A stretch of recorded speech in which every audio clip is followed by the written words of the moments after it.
Russia's foreign policy seems based on nihilism, said Parliament's Intelligence and Security Committee. But Vladimir Putin is much shrewder than that. Yevgeny Lebedev's elevation to the House of Lords barely a week after the publication of the Intelligence and Security Committee's deliberations on Russia underlined just how cavalier Boris Johnson is about possible Russian interference in our political system. Even if Lebedev, as he has always insisted, has no relationship with Russia's intelligence services, his father is a former KGB operative, and it was his ability to leverage his contacts which helped build the family fortunes. The optics, at very least, are appalling and certainly beyond parody. The day after the Conservatives' landslide victory in December, the Prime Minister and his partner, Kerry Simons, attended a caviar and vodka-fueled party hosted by Lebedev's senior at the family multi-million-pound stuccoed mansion overlooking Regent's Park. This was not the first Lebedev party to which Johnson had been invited. A couple of years ago, I was returning from a visit to my brother, who lives in central Italy, when I spotted a very disheveled-looking Boris Johnson on the same plane. I later read in the papers that he had been returning from one of Yevgeny's notoriously bacchanalian parties at the converted castle which the British Russian owns near Perugia. The Russia report makes clear two things.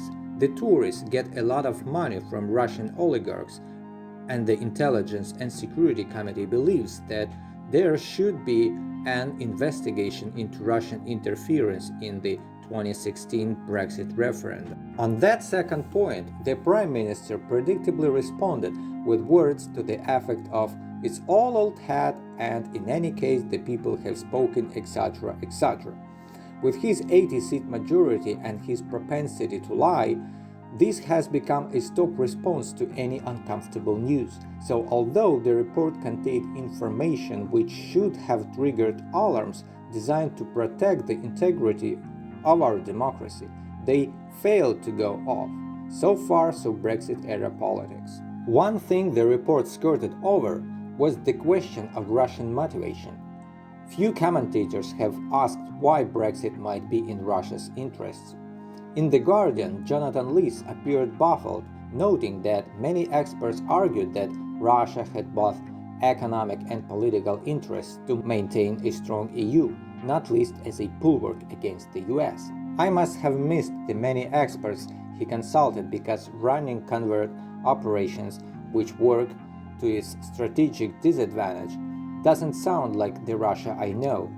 On the contrary, I would argue that the payout for Moscow as a result of UK's departure from the European Union is not quite on the scale of Leicester winning the premiership or Trump securing the US presidency, but it's not far off.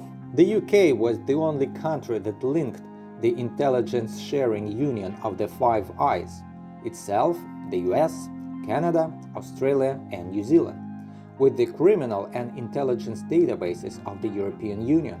Brexit breaks that critical link in the Western alliance. To understand why Russia gained so much from that, we need to look at how the world looks from Vladimir Putin's perspective. Why might he welcome the weakening of the EU that Brexit has caused? It is worth reiterating that the Russian Federation under Putin is not the same as the Soviet Union under any of its leaders from Stalin to Gorbachev. We are not, as some would have it, in the middle of a new Cold War.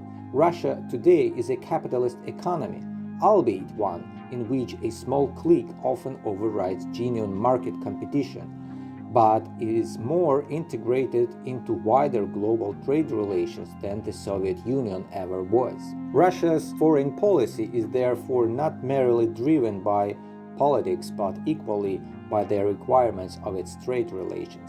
Last year, the EU imported some 30% of its oil and 40% of its gas from Russia, in total 60% of all Russian exports to the Union. The main consumers of Russian energy are Germany, Italy, and Netherlands. The EU is by some measure its largest trading partner. Importantly, though, the UK imports very little of its oil and gas from Russia. It is not a significant market. The British relationship with Russia has always been about money and security politics, not trade. Putin's rule has become progressively more authoritarian, especially since Russia's urban middle classes began making their feelings felt in mass protests from 2011 onwards. This year's referendum to change the constitution, which allows him to remain in post until 2036, is by some measure the most brazen move in throttling any pretense of his seeking a democratic mandate. Beyond this lack of legitimacy at home, Putin has other domestic problems to deal with. Russia remains over-dependent on the sale of hydrocarbons, which represent around 60% of its exports and 40% of revenues to the federal budget last year. Furthermore, the country faces a serious long-term demographic crisis.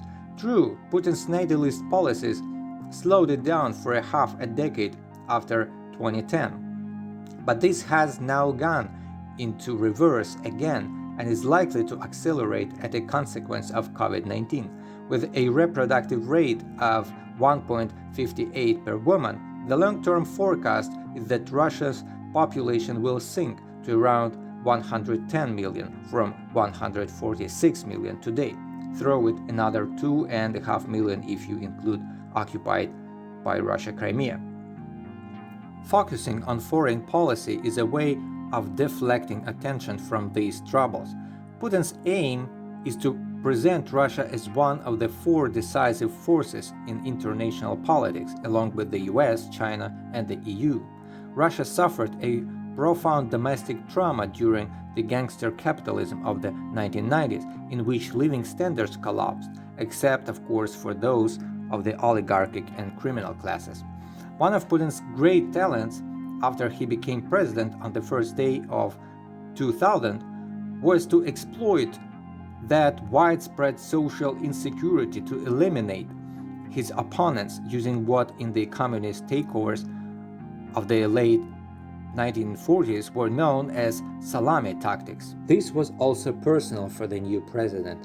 As a KGB officer serving in Dresden in the 1980s, he could have expected the benefits of promotion had the Soviet Union not collapsed.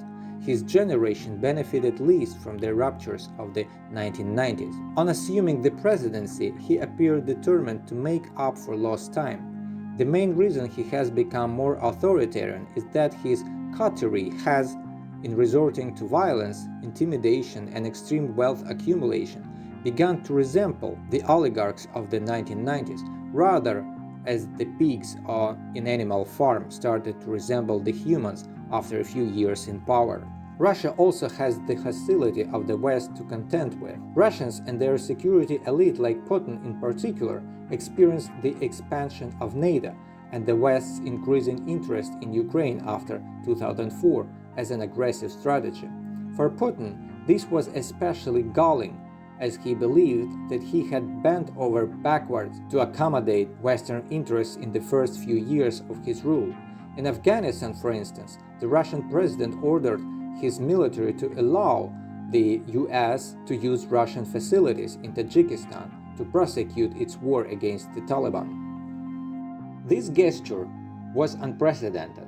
What Putin has been left with, however, are US and European sanctions, which have had both a psychological and economic impact on Russia. This includes some paradoxical aspects, notably how the Russian military has become less dependent on Western components and was forced to up its game in research and development.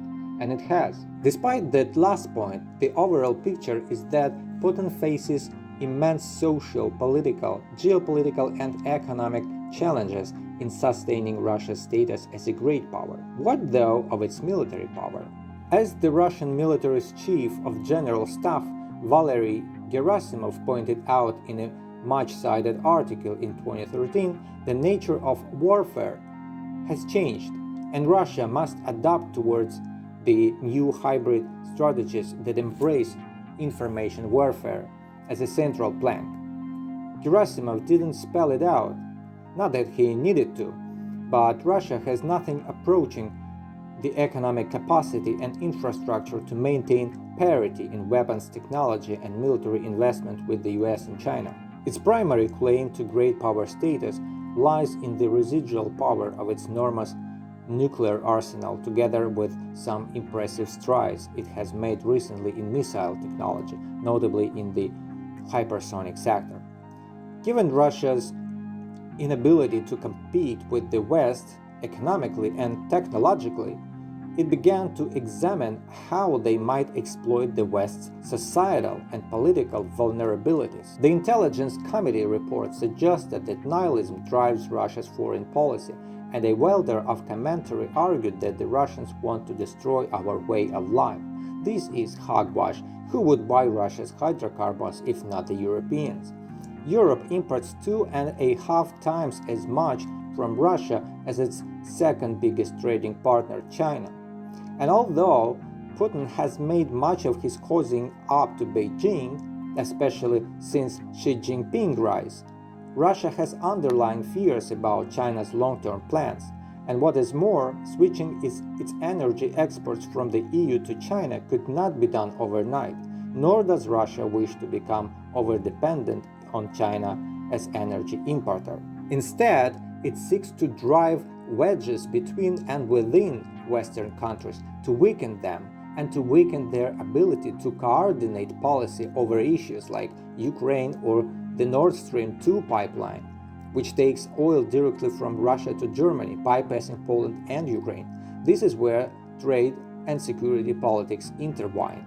The UK was always an easy and popular target for Russia. Since the 1990s, it has been a primary place for Russians to stash their money, not just oligarchs on the run from Putin, but those associated with him too. They observed how successive governments from Tony Blair's onwards actively avoided investigating Russian money. For 2 decades, oligarchs have used British lawyers, courts, PR companies, and politicians to cajole and intimidate their domestic enemies, along with independent investigators or journalists. They have exerted influence in buying newspapers and football clubs. Blair used a lot of angry rhetoric after the Russian defector Alexander Litvinenko died on British soil from poisoning by radioactive polonium-210 in 2006, and the British police identified a former Russian security official as prime suspect. On the diplomatic front, there was much tit-for-tat going on, but there was never the least suggestion that the UK would start to investigate oligarchs like Roman Abramovich, who enjoys a close relationship to Putin. It wasn't until after the Skripal case over 10 years later that Theresa May felt moved to deny Abramovich a work permit as a snub aimed specifically at Putin. But while Russians enjoyed the light touch regulations of the city, the UK was a particular irritant to Moscow by dint of it being the only country to both belong to the EU and enjoy the full trust of the US intelligence community as embodied in the Five Eyes relationship. In the debate about Brexit, few people raised the issue of security, but its implications are profound. One of our greatest unsung successes in recent years was the invigoration of Europol under its British director Rob Wainwright, who left the post after 9 years in 2018. Key to his success was the establishment of a cyber department in Europol, which, unlike the rest of the organization, has developed an operational capacity. On leaving the EU, the UK, Europol, and all the excellent personnel and institutional relationship it had built through the organization since its inception, it will now be able to access the immense data banks held by Europol and EU states with regard to terrorism, espionage, and organized crime only through a lengthy application process, which will in most cases render the information obsolete by the time it arrives. The intelligence services of the UK, France, and Germany are also scrambling to maintain their good relations at a time when a political hostility between London on the one hand and Paris and Berlin on the other is growing. Regardless of how often Boris Johnson repeats the phrase "our European friends," the stark truth remains that by leaving the EU, The UK has exchanged its relationship of collaboration with the rest of Europe for one of competition. It is that competition, both political and economic, which Russia views as beneficial. British Russo-skepticism acted as a balance against Germany's greater willingness to cooperate with Russia as a cheap and reliable energy source. This goes back to the period of Germany's emergence as Europe's most powerful industrialized nation in the late 19th century. Since then, a string of treaties or policies from Brest-Litovsk through Rapallo, Molotov-Ribbentrop, and even in a very different context, Willy Brandt Ostpolitik of the late 1960s indicate Germany's dual thinking about Russia. This is well illustrated by its most recent chancellors, Gerhard Schröder and Angela Merkel. While his seat was still warm in the federal chancellery, Schröder was announced as the chair of the initial Nord Stream project, although Merkel, having grown up and lived in Eastern Germany, has a much more jaundiced view of Russians than Schröder ever did. When it came to the crunch on the development of Nord Stream 2, she did not block it despite vigorous protests from Poland and Ukraine. The other world figure to have damaged Western relations is, of course, Donald Trump. Together, he and Brexit are doing just what Russia wanted them to do, losing the economic, political, and security ties within Europe and between Europe and the US. What Russia under Putin has discovered is that Western polity has become so cankered in the 3 decades since 1989, with an emphasis on skyrocketing inequality and the slavish servicing of the 1%, that it takes very little investment in a grand program of country-sized social engineering to have a significant material impact on the stability of the US and the UK, and hence the European Union. With a patsy like Trump in the White House and a Tory party so clearly in hock to Russian money, it's too easy an opportunity for Putin to pass up.